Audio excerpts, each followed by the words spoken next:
तो हमारा को सुखा जा रहा है। अच्छा, आंधी जब तो मार रहे हैं। थर्मोडायनेमिक्स, थर्मो का अर्थ बुझे रहे हैं उष्मा, और डायनेमिक्स गतिकी, उष्मा गतिकी। आंधी जब गया। तो आप लोगों को जब हीट का परिभाषा दे रहे थे, यानी उष्मा का परिभाषा दे रहे थे, तो उसमें कहा था कि उष्मा वर्क के कारण उत्पन्न होता है, कार्य के कारण उत्पन्न होता है। यानी वो ऐसे दिखाया भी था कि ये हाथ को अगर रगड़ना शुरू करें तो फ्रिक्शन के विरुद्ध कार्य होता है और उष्मा उत्पन्न होता है, जिसके कारण दोनों तलवों के बीच आपको गर्मी मालूम पड़ता है। तो बहुत सारा एग्जाम्पल दिए थे कि कार्य के कारण ही उष्मा उत्पन्न होता है। अब यहाँ है कि उष्मा के कारण कार्य होता है। अरे उसका रिवर्स हो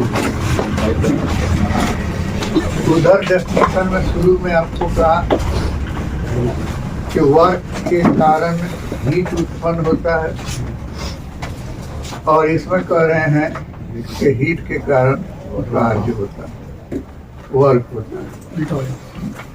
तो आप देखते हैं आपके घर में खाना बनने का कार्य होता है हीट के कारण। आपके बाइक के, बोलेरो के, स्कॉर्पियो के, जितना भी वाहन चल रहा है सब कार्य करता है हीट के कारण ही। अगर उसमें ईंधन है तो वो ईंधन जल के हीट बनाता है, हीट एनर्जी बनाता है, और इसी एनर्जी की वजह से वो चलता है। तो हीट के कारण वर्क होता है और वर्क के कारण हीट उत्पन्न होता है।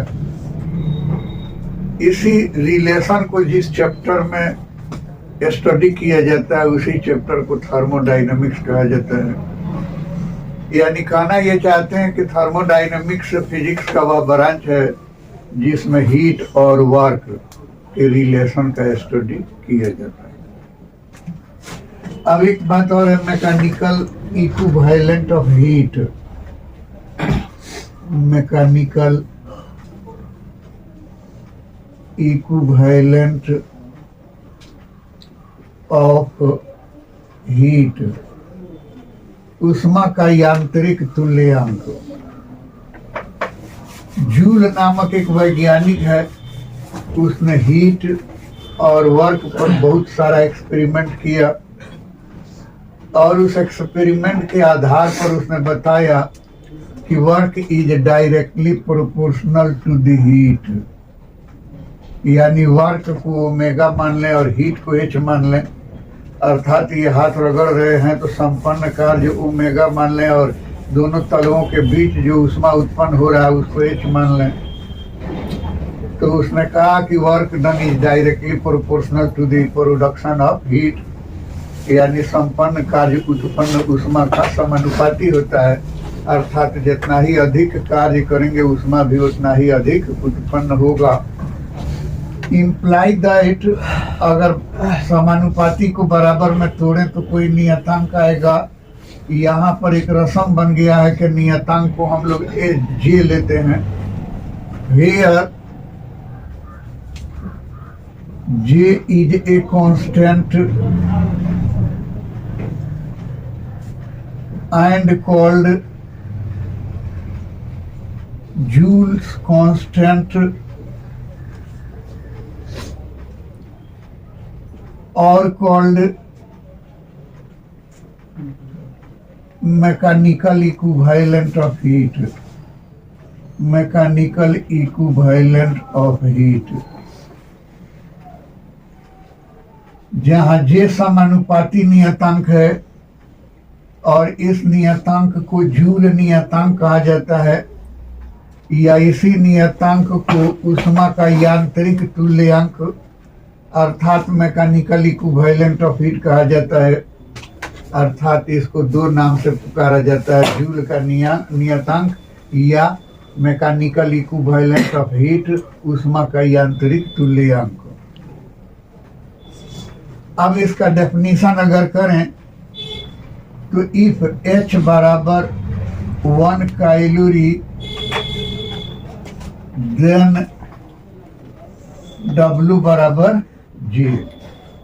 अरे यहाँ H को 1 मान लें, 1 कैलोरी ऊष्मा की उत्पत्ति हो रहा है, तो W बराबर J इंटू 1 बराबर J। तो क्या कहेंगे कि उस यांत्रिक कार्य को मैकेनिकल इक्विवेलेंट ऑफ हीट कहा जाता है, जिसके संपन्न होने से यूनिट ऊष्मा की उत्पत्ति होता है, या वह mechanical work mechanical equivalent of heat के बराबर होता है, जिसके संपन्न होने से यूनिट हीट उत्पन्न होता है। एकांक ऊष्मा उत्पन्न करने के लिए संपन्न कार्य ऊष्मा की यांत्रिक तुल्यांक के बराबर होता है, यानी जूल नियतांक के बराबर होता है। ये नो डायमेंशन है। नो डायमेंशन कैसे है? अगर डायमेंशन लिखना चाहें तो W बराबर JH इम्प्लाई दैट J बराबर W बटा H। तो कार्य का तो हो जाएगा ml पर पावर 2 T पर पावर -2, और हीट का भी हो जाएगा ml पर पावर 2 T पर पावर -2 बराबर 1 बराबर no dimension and no unit. तो ऐसे तो डायमेंशन से पता चला कि इसका यूनिट भी नहीं होना चाहिए और इसका डायमेंशन भी नहीं होना चाहिए, लेकिन इसका जबरदस्ती का एक यूनिट हम लोग बनाए हुए हैं। ये आपको वर्क का क्या होता है? जूल जी। और हीट का अगर कर दें कैलोरी, देखिए जबरदस्ती का क्यों बोले, तो जूल तो लिया है SI में और कैलोरी तो लिया है CGS में, तो ये तो जबरदस्ती है कहना हुआ कि एक ठो दूसरा। अगर दोनों SI में ले तो फिर ये कट जाएगा। तो क्या हो गया कि जूल प्रति कैलोरी, ये आपको इसका हम लोग यूनिट मान के चलते हैं, है नहीं, मान के चलते हैं जूल प्रति कैलोरी। और इसका वैल्यू आपको बता चुके हैं 1.48 जूल प्रति कैलोरी, और कहा था कि इसको राउंड फिगर में एक्यूरेट माने 4.18 होता है, राउंड फिगर में हम लोग 4.2 जूल प्रति कैलोरी लिखते हैं। ठीक है, तो अब ये हो गया मैकेनिकल इक्विवेलेंट ऑफ हीट। और इसके बाद अब क्या है? Specific heat capacity of gases, गैसों की विशिष्ट ऊष्माधारिता। तो सबसे पहले तो बताएं कि स्पेसिफिक हीट कैपेसिटी, इतने बता चुके हैं आप लोगों को, specific heat capacity of gases नहीं। तो स्पेसिफिक हीट कैपेसिटी जो आपको बताया था, याद है कि क्या कहा था? कहा था, लिखिए देते हैं कि किसी पदार्थ के एकांक द्रव्यमान का ताप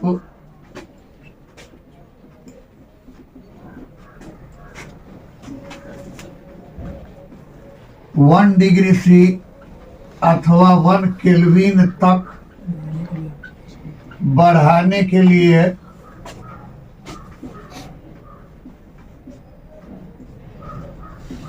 आवश्यक ऊष्मा को उस पदार्थ की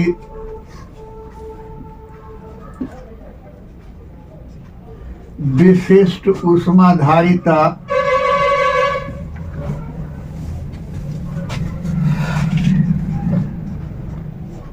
कहा जाता है। ये परिभाषा आप लोगों को दिया था, लेकिन आपको बताएं कि गैस के लिए 2 विशिष्ट ऊष्माधारिता होता है तथा लिक्विड, और ये जो डेफिनेशन दिया है ये लिक्विड और सॉलिड के लिए, ठोस और द्रव के लिए है। और ये एक ही प्रकार का होता है, ठोस और द्रव के लिए स्पेसिफिक हीट कैपेसिटी का परिभाषा एक ही प्रकार का होता है। लेकिन गैस के लिए स्पेसिफिक हीट कैपेसिटी 2 प्रकार का होता है। क्यों 2 प्रकार का होता है भाई? तो कल ही आप लोगों को कहा था कि चार्ल का नियम 2 होता है, V varies T when P बराबर कांस्टेंट, P बराबर कांस्टेंट, और एक आता है P varies T when V बराबर कांस्टेंट। इसको कहा था कि लॉ ऑफ वॉल्यूम कहा जाता है, इसको बताया कि लॉ ऑफ प्रेशर कहा जाता है। यानी प्रेशर को कांस्टेंट रख के टेम्परेचर बढ़ाया जाए तो वॉल्यूम बढ़ता है, और वॉल्यूम को कांस्टेंट रख के टेम्परेचर बढ़ाया जाए तो प्रेशर बढ़ता है।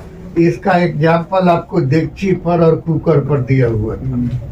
ठीक, तो चूंकि टेम्परेचर से गैस का कई फिजिकल कॉज इफेक्टेड होता है, तो 2 फिजिकल कॉज, टेम्परेचर की वजह से वॉल्यूम इफेक्टेड होता है और टेम्परेचर की वजह से प्रेशर उत्पन्न होता है, प्रेशर प्रभावित होता है। तो एक परिभाषा इस पर किया जाता है स्पेसिफिक हीट का, और एक परिभाषा इस पर किया जाता है।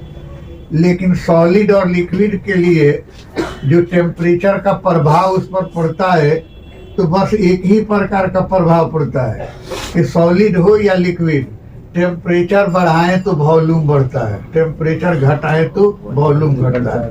टेम्परेचर की वजह से सॉलिड या लिक्विड के प्रेशर पर किसी तरह का प्रभाव नहीं पड़ता है। तो इसलिए इसमें कई ठो प्रॉपर्टी पाया गया। एक, by the temperature only the volume is affected of the solid and liquid, यानी टेम्परेचर की वजह से लिक्विड और सॉलिड का केवल वो क्या प्रभावित होता है, तो वॉल्यूम प्रभावित होता है। इसलिए गैस के ये सॉलिड और लिक्विड के लिए स्पेसिफिक हीट का एक परिभाषा है। और गैस के लिए तो क्या बोले आप कि जब गैस के टेम्परेचर को बढ़ाया या घटाया जाता है तो कुछ परिस्थिति में उसका वॉल्यूम इफेक्टेड होता है और फिर दूसरे परिस्थिति में प्रेशर। इसलिए गैस के लिए इन दोनों प्रॉपर्टीज के आधार पर 2 स्पेसिफिक हीट कैपेसिटी परिभाषित है, जिसमें से एक को कहते हैं specific heat capacity of gas at constant pressure, नियत दाब पर गैस की विशिष्ट ऊष्माधारिता एंड डिनोटेड बाय Cp। सी लिख के सी लिख के और पी जो देना है वो जड़ में देना है, और क्या हो गया कांस्टेंट प्रेशर, सी से कांस्टेंट, पी से प्रेशर, कांस्टेंट प्रेशर। यानी किस नियम पर ये परिभाषित है, तो V varies T पर परिभाषित है, constant pressure V varies T पर परिभाषित है। और दूसरा है specific heat capacity of gas at constant volume and denoted by CV, C की जड़ में V। और ये किस नियम पर है, V varies T पर।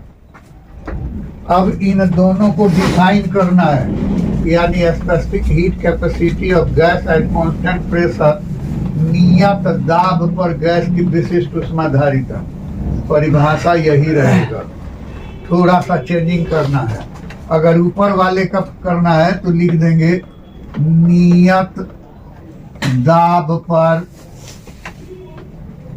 किसी पदार्थ, हटाइए अब केवल गैस की बात हो रही है, किसी गैस के एकांक द्रव्यमान का ताप 1 डिग्री सी या 1 डिग्री ई या 1 केल्विन तक बढ़ाने के लिए आवश्यक ऊष्मा को उस गैस की नियत दाब पर विशिष्ट ऊष्माधारिता कहा जाता है, और इसे प्रायः Cp द्वारा दर्शाया जाता है। ठीक, और दूसरा का करेंगे तो ये दाब हटा देंगे, आयतन कर देंगे। नियत आयतन पर किसी गैस के एकांक द्रव्यमान का ताप 1 डिग्री सी अथवा 1 केल्विन तक बढ़ाने के लिए आवश्यक ऊष्मा को उस गैस की नियत आयतन पर विशिष्ट ऊष्मा धारिता कहा जाता है और इसे सीबी द्वारा दर्शाया जाता है। मैंने परिभाषा हुए हल्का सा चेंज है कि अगर नियत दाब पर करना है तो परिभाषा से पहले नियत दाब लगा दीजिए, नियत आयतन पर करना है तो परिभाषा से पहले नियत आयतन कर दीजिए, पदार्थ को हटा के गैस बना दीजिए, बस हो गया, बाकी सब वही रहेगा। तो यानी कि ये सीपी और सीबी दो भाई हो गए। अरे बाप तो गैसे ना है, तो सीपी और सीबी दो भाई हो गए। इनमें बड़ा भाई कौन है और छोटा भाई कौन है, यानी कौन बड़ा होता है, सीपी का मान ज्यादा होता है या सीबी का मान ज्यादा होता है। तो मैं बताऊं कि CP greater than CB, CP बड़ा होता है और सीबी छोटा होता है। कैसे? तो कल ही वाला एग्जाम्पल ले लें। ये आपको एक डेगची हो गया, इस डेगची में दाल, पानी, नमक, हल्दी, तेल का मिक्सचर रख दिया पकाने के लिए, इस पर ढक्कन लगा दिया।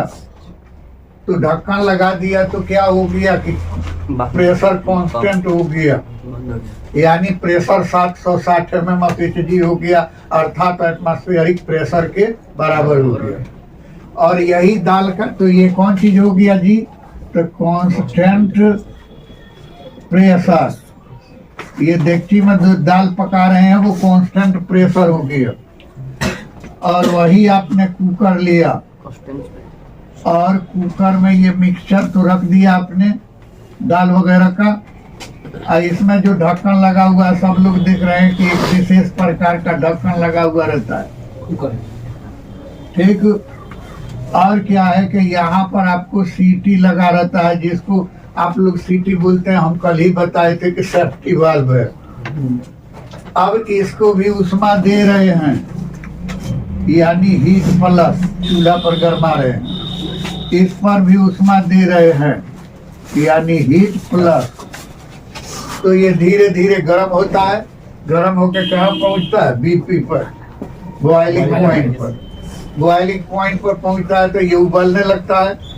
उबलने लगता है कि मतलब यहाँ तक रखा हुआ था, बढ़ के यहाँ तक हो गया, बढ़ के यहाँ तक हो गया, बढ़ के यहाँ तक हो गया, बढ़ के यहाँ तक हो गया। एक समय इतना बड़ा कि ढक्कन को गिरा दिया और गिरा करके खुद गिरने लगा। उस समय आप लोग चम्मच लेके इसको चलाने लगते हो ताकि ये बाहर नहीं गिरे। तो क्या हो गया? प्रेशर कांस्टेंट है लेकिन वॉल्यूम कांस्टेंट नहीं है, बढ़ते बढ़ते गिरना शुरू हो गया। और इसमें जब हुआ तो आपको बढ़ते बढ़ते बहुत बढ़ा तो यहाँ तक तो आया, अका इसके भाई ढक्कन को ढकेल के गिरा दिया और फिर स्पून से चलाना पड़ा नहीं। तो मतलब कि ये कांस्टेंट वॉल्यूम हो गया, ये कांस्टेंट वॉल्यूम का हो गया कि बेटा आप कितनो बढ़ोगे तो यहाँ तक आओगे, फिर सटक के नीचे जाओगे, इससे आगे नहीं बढ़ सकते हो। इसमें क्या है कि तुम इससे आगे भी बढ़ सकते हो। अरे जैसे जमीन वमीन पर एक तो चीना लगा दिया जाता है तो अपना घर उधर बनाते हैं, बगल वाला नहीं बोलता है, यहाँ से बनाते हैं बगल वाला नहीं बोलता है, यहाँ से बनाते हैं बगल वाला नहीं बोलता है। अब वहाँ से 1 इंच इधर बढ़ते हैं तो तुरंत बस बंदूक राइफल निकल जाता है। तो वही बात तो यहाँ बोल रहे हैं कि ये बढ़ते बढ़ते कहीं तक जा सकते हैं, कितनों गिर सकते हैं, लेकिन इसमें तो फिक्स हो गया कि यहीं तक, इससे आगे आप बढ़ नहीं सकते। तो ये तो वहां से सटक नारायण ही हो गए। बहुत ज्यादा इनको रास्ता दिए हैं, तो यही दिए हैं कि भाई जो आपका क्या हो रहा है, ये हो रहा है T/P, यानी यहाँ पर टेम्परेचर बढ़ रहा है तो प्रेशर बढ़ रहा है। तो सेफ्टी वाल्व लगा दिए हैं कि जब इसमें 15 वायुमंडलीय 15 ATM से अधिक प्रेशर होगा तो ये उठ जाएगा और सीटी बजाते हुए ये बाहर निकल जाएंगे। फिर 15 का 15, यानी प्रेशर को हम घटा बढ़ा रहे हैं लेकिन वॉल्यूम को घटा बढ़ा नहीं है। तो यहाँ पर दाल तो ये कौन सा कंडीशन हो गया? कांस्टेंट प्रेशर सीपी ना हो गया, और ये कांस्टेंट वॉल्यूम सीबी हो गया ना। तो इसमें जो उष्मा दे रहे हैं वो कौन कौन काम करने में जा रहे हैं? इसमें जो उष्मा दिया वो कौन कौन काम करने में जा रहा है? रे पगलेट तो साफे दिख रहा है कि दाल को पकाने में जा रहा है, और दूसरा क्या कि दाल को उबाल उबाल के गिराने में जा रहा है, यानी वॉल्यूम बढ़ाने में जा रहा है और दाल पकाने में जा रहा है। तो मान लीजिए कि आपने जो भी उष्मा दिया उसमें से 50 कैलोरी चला गया दाल पकाने में, अब 25 कैलोरी चला गया आपको आयतन बढ़ाने में, उबालने में है? तो इसी को न, ये कितना हो गया? 75 हो गया जी। यानी यहाँ दाल को कंप्लीट पकाने में कुल भले 50 से लगता है दाल पकाने में, लेकिन खर्चा करना पड़ेगा 75 कैलोरी है। तो यानी ये 75 को 75 हम न मान के क्या माने? सीपी। अब 50 यानी दाल पकाने वाले उष्मा को 50 न मान के मान लिया Q1, और आयतन बढ़ाने वाले यानी उबाल उबाल के गिराने वाले उष्मा को 25 न मान के मान लिया Q2। तो सीपी में दो चीज घुसा हुआ है, एक क्या दाल को पकाने वाली उष्मा, और दूसरा क्या वॉल्यूम बढ़ाने वाली उष्मा। तो इसमें दो ठो है, Q1 और Q2। यहाँ पर क्या है? उबालने वाली उष्मा भी है? नहीं है। तो केवल क्या है? दाल पकाने वाली उष्मा है, उबालने वाली उष्मा नहीं है। तो क्या मतलब हो गया कि इसका योग तो 50 ही हुआ, तो हम 50 न मान के इसको क्या मानेंगे? CV, अरे कांस्टेंट वॉल्यूम। 50 को क्या माने? Q1, और Q2 तो है ही नहीं है, तो CV बराबर Q1। यानी सीपी में दो उष्मा है, ताप बढ़ाने वाला और आयतन बढ़ाने वाला, और सीवी में एक उष्मा है, केवल ताप बढ़ाने वाला, आयतन बढ़ाने वाला उष्मा नहीं है। तो ये दोनों में बड़ा कौन? सीपी बड़ा है, ये 75 है, ये 50 है। यानी कि ऐसे भी दिखाना चाहें तो सीपी माइनस सीवी बराबर Q1 plus Q2 minus Q1, ये Q1 से Q1 कट गया, तो सीपी माइनस सीवी बराबर Q2, और Q2 क्या है? 25 है, 25 क्या है? पॉजिटिव है, तो सीपी माइनस सीवी बराबर पॉजिटिव, इसलिए सीपी ग्रेटर देन सीवी। यानी सीपी और सीवी में सीपी बड़ा होता है और सीवी छोटा होता है। ठीक है ना? अब क्या हो गया कि ratio of CP and CV, ratio of CP and CV, यानी सीपी और सीवी का अनुपात। सीपी और सीवी के अनुपात को गामा द्वारा निरूपित किया जाता है।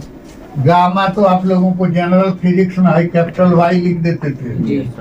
लेकिन हमने वहां भी कहा था कि गामा ये नहीं है, ये छोटा वाला आर जो हम लोग लिखते हैं, तो ये छोटा वाला आर लिख दिया। इसके दाहिने भुजा को ऊपर की ओर बढ़ाएंगे, इसके दाहिने भुजा को ऊपर की ओर बढ़ाएंगे।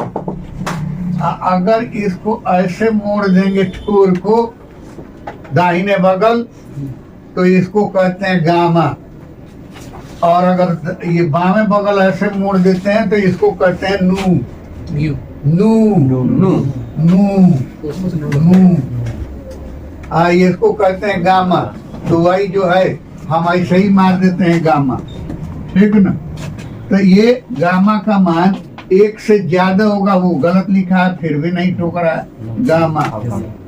तो ये 1 से ज्यादा होगा कि कम?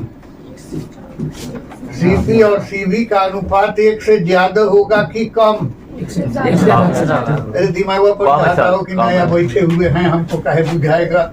सब बुझाता है पहले ही दिन से, लेकिन तू लोगों में कुछो ना कुछो प्रेशर लेके बढ़ जाते हो। जब ही साबित कर दिया कि सीपी बड़ा होता है और सीवी छोटा होता है, तो सीपी बड़ा है सीवी छोटा है, तो भागफल क्या होगा? ऊपर वाला ज्यादा है, नीचे वाला कम है, तो भागफल 1 से ज्यादा, 1 से ज्यादा होगा गामा का मान। कितना होता है गामा का मान? तो 1.61, 1.41, 1.31। तो पहले लफड़ा देखो, याद करना आसान है कि पहले का याद कर ले 1.61, तो उसमें से 20 घटा देंगे तो 1.41, अब फिर 10 घटा देंगे तो 1.3। हम क्या बोलते हैं कि ये सब चीज में ज्यादा याद रखना चाहिए। तो तू लोग लफड़ा करता है कि ये सब इतिहास भूगोल याद करता है, वो सब याद नहीं करता है, जबकि काम का चीज वही सब है। तो ये काहे 3 को क्या हो गया? तो गैस होता है मोनो एटॉमिक। मोनो एटॉमिक का मतलब हो गया हीलियम। अरे वह गैस जिसके एक अणु में एक ही परमाणु पाए जाते हैं मोनो एटॉमिक गैस कहलाता है। तो हीलियम जो है परमाणु के रूप में लिखें या अणु के रूप में लिखें, वो H ही लिखना पड़ेगा। He हीलियम परमाणु हो गया, और कद है अणु है, तो हाँ भाई अणु भी है, इसमें एक अणु में एक ही परमाणु होता है, तो इसको अणु भी मानिए परमाणु भी मानिए, बात बराबर है। तो मोनो एटॉमिक गैस के लिए गामा का मान 1.61 होता है। डाई एटॉमिक गैस वह गैस जिसके एक अणु में 2 परमाणु होते हैं, यानी हाइड्रोजन के लिए, ऑक्सीजन के लिए, नाइट्रोजन के लिए, सबके एक अणु में क्या है? 2 परमाणु है। तो इसके लिए ये हो गया आपको 1.41। मोनो एटॉमिक गैस के लिए गामा का मान 1.61, डाई एटॉमिक गैस के लिए 1.41, ट्राई एटॉमिक गैस के लिए, ट्राई एटॉमिक कौन? CO2, SO2, H2O। तो हमको बेवकूफ बना सकता है ना कि H2O तो पानी है, पानी का है, तुम्हारे बाप के यहाँ से खाली पानी हो जाएगा, भाप नहीं होगा का। आपको तो H2O है, बर्फ बोल दे तो H2O ही है, और लिक्विड बोल दे तो H2O ही है। तो H2O जब लिखे तो केवल इसका अर्थ पानी ही नहीं होता है, भाप तो गैस हो गया।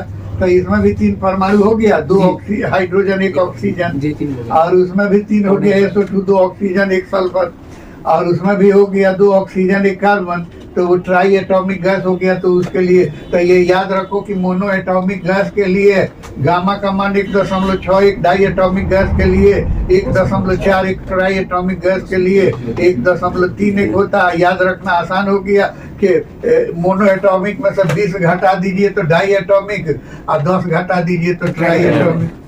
ठीक, रहने दीजिए इतना ही। कल हम लोग पढ़ेंगे relation between CP and CV। Relation between CP and CV बड़ा मजेदार, तो CV बोलते हैं। और ये भी कहा था, अब चुप ना हो गए, ये भी कहा था कि CP बड़ा होता है और CV छोटा होता है। CP और CV का रेशियो, CP और CV का अनुपात 1 से अधिक होता है, यानी कि मोनो एटॉमिक गैस के लिए CP बटा CV का मान 1.61 होता है, डाई एटॉमिक गैसेज के लिए 1.41 होता है, और ट्राई एटॉमिक गैसेज के लिए 1.31 होता है। तो ये रेशियो के रेस्पेक्ट में पता चला कि CP बड़ा होता है और CV छोटा होता है। CP और CV का अंतर कितना होता है? CP तो बड़ा है, CV छोटा है, तो CP माइनस CV कितना के बराबर होता है? तो ये R के बराबर होता है।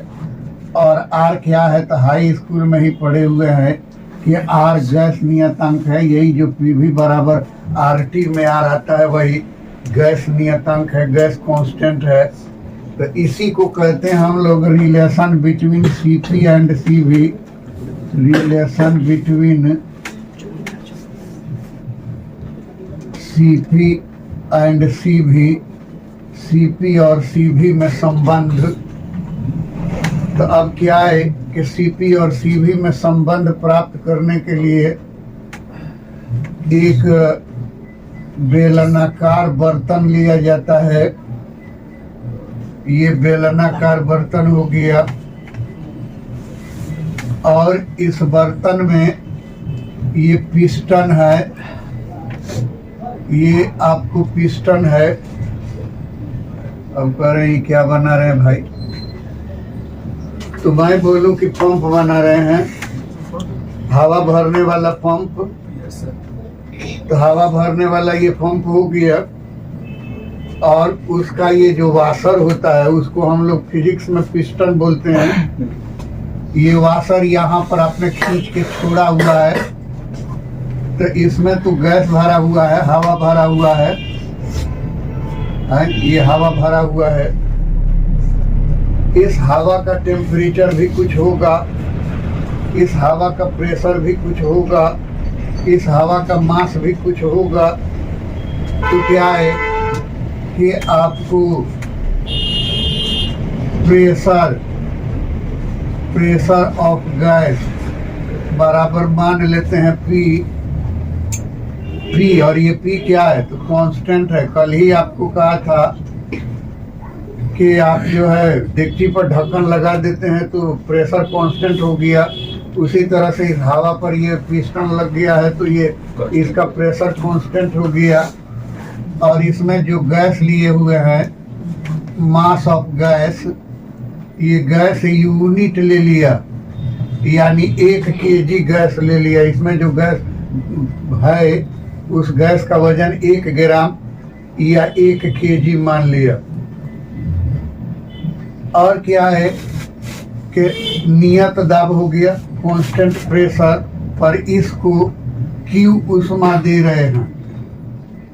तो आपको याद होगा कल ही कहा था कि कांस्टेंट प्रेशर पर उष्मा दिया जाता है तो कुछ उष्मा ताप बढ़ाने में जाता है और कुछ उष्मा आयतन बढ़ाने में जाता है।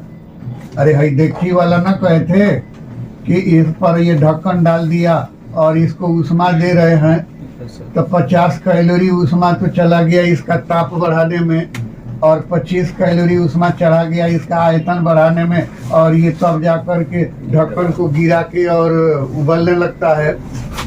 तो वही कहा कि ये क्यों उष्मा दिया, मतलब कितना उष्मा दिया आपने तो टोटल 75 दिया। 75 में से 50 चला गया ताप बढ़ाने में और 25 चला गया आयतन बढ़ाने में। तो ये Q दिया, Q का चला गया Q1 ताप बढ़ाने में और Q2 चला गया आयतन बढ़ाने में। ताप इसका पहले से मान लीजिए 10 डिग्री C है। अब ताप जब ये उष्मा दे दिया तो 12 डिग्री C हो गया, तो ताप में परिवर्तन कितना हो गया 2 डिग्री C का। तो वही लिख दिया कि चेंज इन टेम्परेचर बराबर 2 डिग्री नहीं मान के मान लिया dt, और इसके वजह से आयतन बढ़ेगा, और आयतन बढ़ेगा तो क्या है जाके ढक्कन पर जोर लगाएगा, ढक्कन गिर जाएगा और तब ये उबल के बाहर गिरने लगेगा। तो ये Q2 के वजह से आयतन बढ़ता है, और आयतन बढ़ता है तो इस पर प्रेशर लगता है यानी x डैश पर। तो ये तो गिरने वाला नहीं है बल्कि क्या होगा ऊपर की ओर सरकेगा। नहीं भरोसा है तो आप पंप उठाइए और जल्दी जल्दी पंप को नीचे ऊपर मार दीजिए और फिर दबा के छोड़ दीजिए, तो देखिए तो पंप का पिस्टन अपने आप ऊपर की ओर उठने लगता है यानी आयतन बढ़ने लगता है। तो हमने माना कि ये खिसक के यहाँ पर चला गया, यहाँ पर चला गया का मतलब y डैश पर चला गया, और y डैश पर चला गया तो आयतन में इतना का वृद्धि हो गया। तो क्या हो गया चेंज इन वॉल्यूम, आयतन में परिवर्तन, यानी पहले से इसका आयतन था 50, अब आयतन हो गया 75, बढ़ के हो गया 75। तो 75 में से 50 घटाएंगे तो बढ़ा हुआ हो गया 25, तो 25 में मान करके हम डी भी मान लेते हैं। और यहाँ से यहाँ तक का जो दूरी तय हुआ है इस दूरी को हम dx मान लेते हैं। तो Q क्या है नियत दाब पर दी गई उष्मा। उष्मा का परिभाषा ये फॉर्मूला आपको क्या बताया था Cm थीटा, यानी दी गई उष्मा ली गई उष्मा कोई उष्मा हो इसका फॉर्मूला होता है Cm थीटा। C का मतलब स्पेसिफिक हीट कैपेसिटी और M का मतलब मास और थीटा का मतलब ताप में परिवर्तन। तो Q बराबर हो गया कितना C के बदला में 2 C है गैस में, एक Cp है और एक Cv है। तो कौन लीजिएगा Cp की Cv? बोलना, एक लड़की बोली सही बोली है, लेकिन आप लोग बोलिए कौन लिया जाएगा Cp या Cv? Cp। क्यों? तो इस Q में दोनों उष्मा है, ताप बढ़ाने वाला और आयतन बढ़ाने वाला है। जिसमें ताप बढ़ाने वाला आयतन बढ़ाने वाला है वो Cp है, और केवल ताप बढ़ाने वाला है तो वो Cv है। तो Q बराबर C के बदला में CP, M के बदला में 1, यानी गैस का मास माने है 1, और थीटा ताप में परिवर्तन को माने है dt। तो बराबर हो गया कितना, Cp dt। ठीक, Q1 बराबर, तो Q1 क्या है, केवल ताप बढ़ाने वाली उष्मा है। अरे Q तो ताप बढ़ाने वाली और आयतन बढ़ाने वाली है, लेकिन Q1 क्या है, केवल ताप बढ़ाने वाली। तो केवल ताप बढ़ाने वाला में तो C भी आएगा, तो ये Cp नहीं आकर के आएगा, Q1 वाला में C भी इंटू M के बदला में 1 इंटू dt के बदला में dt बराबर हो गया Cv dt।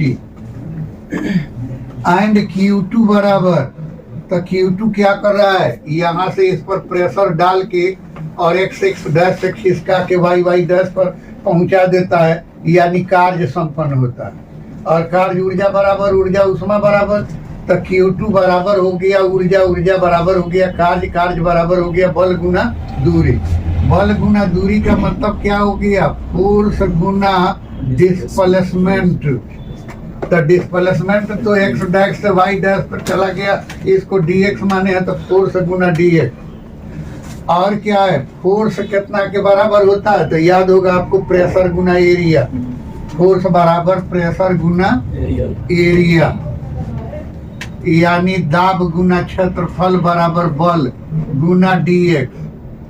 इसलिए Q2 बराबर प्रेशर के बदला में तो P है, और एरिया का मतलब क्षेत्रफल का मतलब कि इस बेलन के, यानी पंप बेलन है ना, इस बेलन के मुंह का क्षेत्रफल, यानी कि ये वाशर का क्षेत्रफल, यानी कि पिस्टन का क्षेत्रफल।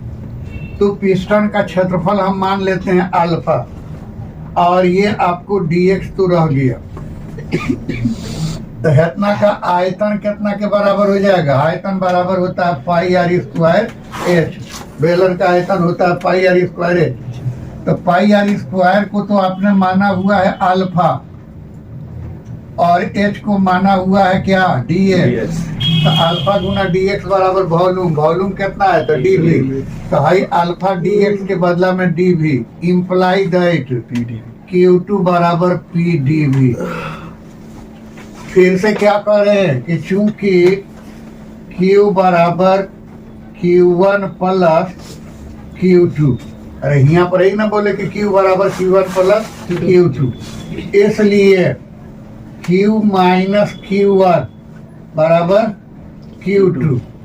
इसलिए Q के बदला में Cp dt, Q के बदला में Cp dt माइनस Q1 के बदला में Cv dt, और Q2 के बदला में pdv, Q2 के बदला में pdv। dt कॉमन कर दिया, तो Cp माइनस Cv dt बराबर हो गया pdv, equation number 1। Now differentiate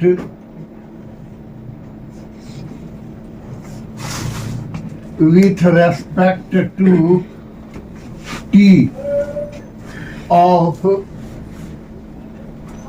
gas equation PV बराबर RT। PV बराबर RT को गैस इक्वेशन बोलते हैं, और कहा जा रहा है कि इसी गैस इक्वेशन को T के सापेक्ष अवकलित कर दें, डिफरेंशिएट कर दें। याद होगा जनरल फिजिक्स के मोशन में बताया था कि du इंटू वी बटा dx बराबर u इंटू dv बटा dx plus v into du बटा dx। ठीक, तो सबसे पहले डिफरेंशिएशन का मतलब तो ये हो गया कि इसको घेर दिया जाए और d बटा t के रेस्पेक्ट में करना है तो dt कर दिया जाए। तो dv बटा dt हो गया कि pv का डिफरेंशिएशन t के सापेक्ष, और ये rt को घेर दिया जाए और d बटा dt कर दिया जाए। तो इसमें देखा जाए कि u के बदला में p है और v के बदला में v है, तो ये क्या हो गया u इंटू डी वी बटा डी टी प्लस भी इंटू डी यू बटा डी टी। यू के बदला में पी है और आर तो आपने कहा कि गैस कांस्टेंट है और बताया था आपको वहां पर फॉर्मूला कि डी कांस्टेंट बटा D x, D constant into x बटा डी एक्स। तो ये कांस्टेंट को बाहर कर दिया था, कांस्टेंट इंटू डी एक्स बटा डी एक्स। तो क्या हो गया इसमें आर कांस्टेंट है तो आर बाहर हो गया डी टी बटा डी टी। तो इसलिए आपको पी डी वी प्लस भी डी पी बटा डी टी एलसीएम कर दिया तो डी टी एलसीएम हो जाएगा। तो पी डी वी प्लस भी डी पी बराबर आर, डी टी बटा डी टी तो 1 हो जाएगा। तो इसलिए पी डी वी, ये क्या लिख दिया, पी डी वी प्लस भी डी पी बराबर R D T, R D T and DP बराबर कौन, ये आपको एंड पी बराबर कांस्टेंट है तो पी कांस्टेंट हो गया तो डीपी बराबर क्या हो गया 0। अरे कांस्टेंट का डिफरेंशिएशन होता है 0, तो पी कांस्टेंट है तो डीपी का, ये पी का डिफरेंशिएशन 0। तो इसलिए पी डी वी बराबर हो गया आर डी टी। अरे भी इंटू डीपी, डीपी के बदला में 0 तो भी गुना 0 बराबर 0, तब पी डी वी बराबर आर डी टी। अगर इतना भी नहीं करना है तो और ऊपरे मार दीजिए ना, आप लोग थोड़ा सा अपचका रहे हैं इसलिए ऐसा कर रहे हैं कि आप लोग यहाँ पर क्या करेंगे, पी इंटू डी वी बटा डी टी प्लस भी इंटू डी पी बटा डी टी बराबर आर इंटू डी टी बटा डी टी एंड पी बराबर कांस्टेंट, यहीं पर भी लिख सकते हैं। तो आपके सीधा फॉर्मूला पर आ गया कि डी कांस्टेंट बटा डी एक्स बराबर होता है 0, कांस्टेंट का डिफरेंशिएशन 0। तो अब डीपी बटा dt को 0 कर देंगे तो इसलिए p इंटू डी वी बटा डी टी प्लस भी इंटू 0 बराबर r। तो इसलिए p डी वी बटा डी टी बराबर r, इसलिए p डी वी बराबर r डी टी। फिर वही पहले वाला बात आ गया। अब ये p डी वी का मान समीकरण 1 में रख दीजिए। Put the value of, put the value of PdV in equation first we get, समीकरण 1 में PdV के बदला में RDT रख दिया जाए तो CP माइनस CV DT बराबर PdV के बदला में RDT, DT से DT कैंसिल हो गया, इसलिए CP माइनस CV बराबर R। यही संबंध है कि Cp माइनस Cv बराबर R, और इससे साबित ये हो गया कि Cp और Cv का अंतर पॉजिटिव है, तो इसका मतलब कि Cp बड़ा है और Cv छोटा है। तो Cp बटा Cv से पता चला कि Cp बड़ा है Cv छोटा है, और यहाँ भी ये पॉजिटिव हो जाने की वजह से पता चला कि Cp बड़ा है और Cv छोटा है। ठीक है, नहीं समझ में आ रहा है? नहीं, झूठे बोल रहा है। नहीं आ रहा। सबसे पहले तो तुम लोगों को फॉर्मूले याद नहीं है, एक बार अपने से फॉर्मूला तो तुम लोग बोले नहीं। अब बताओ, फॉर्मूला पढ़ाए हुए 7-8 महीना हो। फिर एक बार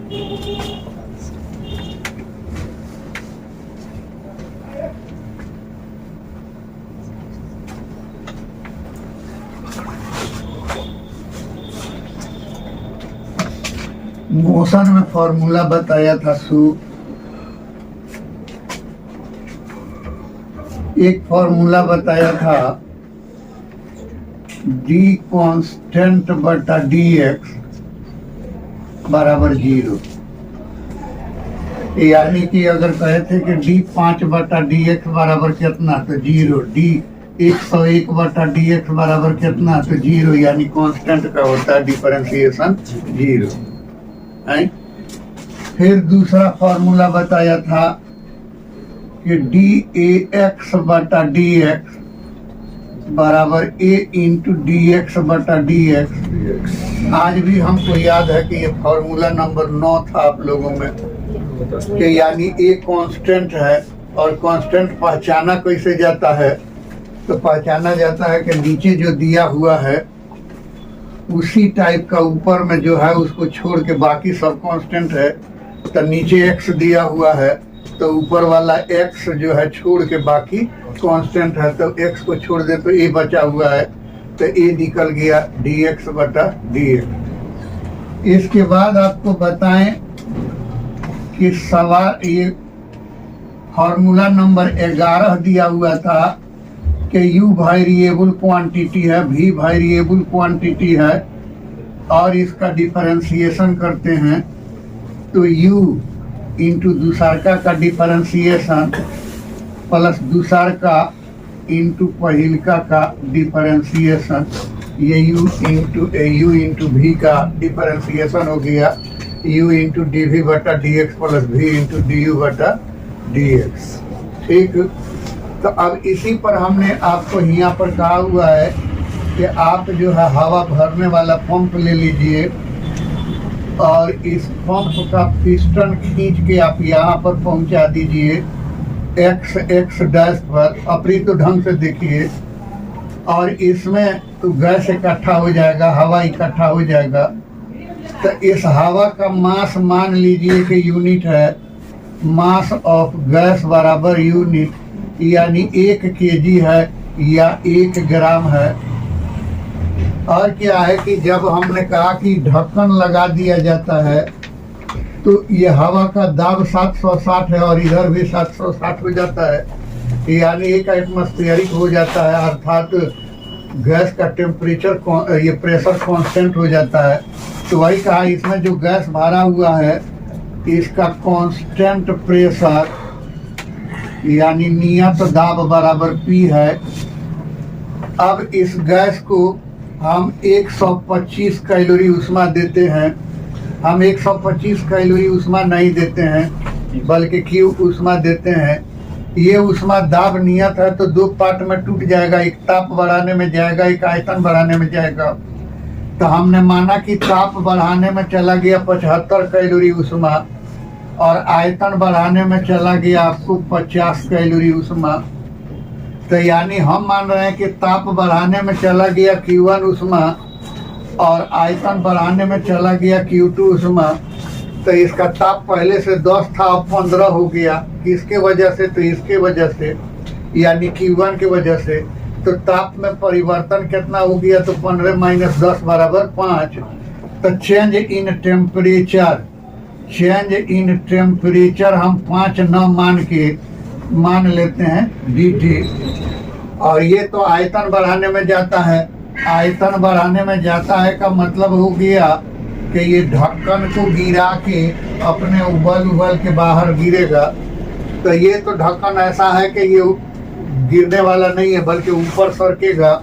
तो हमने कहा कि ऊपर सरक के यहाँ पर आ गया और यहाँ पर आ गया और यहाँ तक का दूरी जो तय कर लिया वो dx है। और ये जो बेलन का मुंह है, इस मुंह का एरिया क्रॉस सेक्शनल एरिया कहलाता है अंग्रेजी में, हिंदी में अनुप्रस्थ काट का क्षेत्रफल। तो जितना मुंह का एरिया होगा उतना ही तो वो वाशर का एरिया होगा, अरे बड़ा होगा तो घुसबे नहीं करेगा, तो उतना ही एरिया होगा। तो एरिया को अल्फा मान लेते हैं और अल्फा मान लेते हैं तो बेलन का आयतन कितना होता है, अनुप्रस्थ काट का क्षेत्रफल गुना ऊंचाई।